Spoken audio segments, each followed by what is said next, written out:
आता एक breaking news समोर येते आहे अजित पवार यांच्या दौऱ्यासंदर्भात। उपमुख्यमंत्री अजित पवार हे सध्या महाराष्ट्र दौरा करणार आहेत, तर आगामी विधानसभा निवडणुकीच्या पार्श्वभूमीवर हा राज्यव्यापी दौरा ते करणार असल्याची माहिती आहे। प्रत्येक विधानसभा मतदारसंघाचा ते आढावा घेणार आहेत, तर अजितदादांनी याबाबत विधानसभा निहाय आमदारांशी चर्चा सुद्धा केली आहे।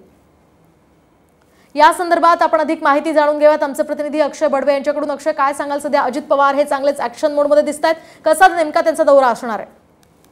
निश्चितपणे विधानसभा निवडणुका ज्या आहेत त्या आता तोंडावर आल्यामुळे गणेशोत्सव देखील पूर्ण झालेला आहे आणि याच निमित्ताने उपमुख्यमंत्री अजित पवार हे राज्यव्यापी दौरा करणार आहेत। प्रत्येक विधानसभा मतदारसंघ निहाय आमदारांशी देखील त्यांनी काल रात्री चर्चा केली होती आणि याच पार्श्वभूमीवर आता प्रत्येक विधानसभा मतदारसंघात अजित पवार जाऊन तिथल्या लोकांच्या गाठीभेटी घेणार आहेत आणि तिथले काय प्रश्न आहेत ते देखील चर्चा करण्याची शक्यता जी आहे ती अजित पवारांच्या निकटवर्तीयांनी दिलेली आहे। त्यामुळे हा दौरा अतिशय महत्त्वाचा असणार आहे आणि यामुळेच विधानसभा निवडणुकीवर त्याचे काय परिणाम होतात ते पाहणं महत्त्वाचं ठरेल।